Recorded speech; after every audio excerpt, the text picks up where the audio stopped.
louder, come on, don't stop, and keep it going, do it. Let's get it on, move it. Come on, baby, do it.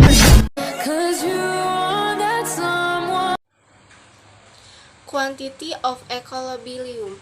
Prinsip-prinsip ekonomi yang digunakan sebagai standar operation production atau disebut juga SOP bagi pelaku-pelaku ekonomi, yakni konsumen, produsen, pemerintahan luar negeri, maupun lembaga-lembaga keuangan. Equilibrium adalah suatu kondisi di mana tidak ada satupun pelaku yang mengalami kerugian, atau dikatakan juga saling ridho.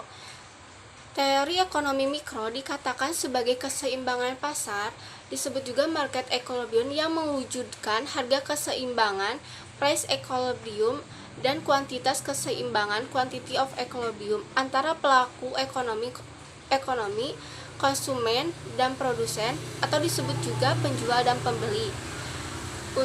Untuk melakukan permintaan, demand, dan penawaran, disebut juga supply. Tanpa adanya keseimbangan pasar, maka harga keseimbangan tidak dapat diwujudkan, begitu pula dengan kuantitas keseimbangan.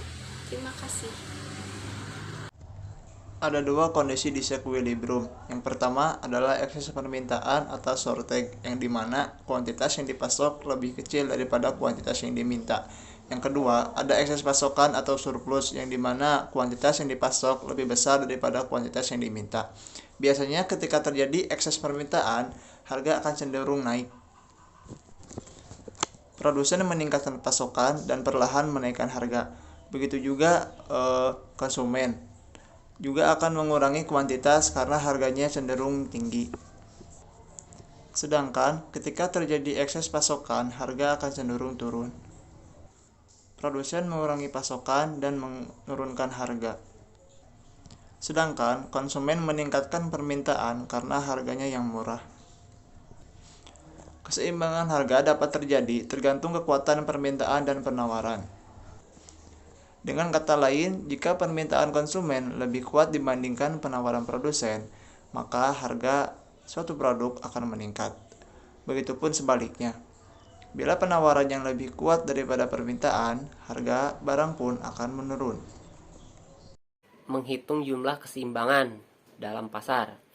Ada QD sama dengan QS sama dengan QE. QD sama dengan PS sama dengan PE. Nah, jadi keterangannya itu D adalah demand atau permintaan, dan S adalah supply atau penawaran. P adalah harga, Q adalah quantity atau stok ya, dan E adalah equilibrium atau keseimbangan.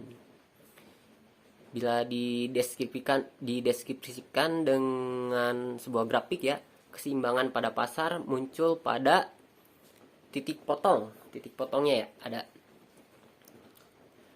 Kita lanjut. Nah, di sini ada contoh kasus keseimbangan pasar ya. Misalkan ya, jika konsumen meminta barang X sebanyak 30 dan si penjual juga menjual barang X sebanyak 30 juga, maka transaksi dapat dilakukan karena jumlah permintaan dan penawaran seimbang. Nah, keseimbangan pasar pun terjadi. Contoh lain nih, contoh keseimbangan pasar. Misalkan jika konsumen menginginkan harga suatu barang yaitu 30.000 dan penjual juga menjual barangnya seharga 30.000 juga, sehingga ada keseimbangan karena harga seimbang ya, dan disepakati oleh si penjual dan si pembeli, maka keseimbangan pasar pun juga terjadi. Nah, kesimpulannya, jadi keseimbangan pasar itu sebuah kesepakatan antara si penjual dan si pembeli. Jadi harga barang itu disepakati oleh si penjual dan si pembeli itu.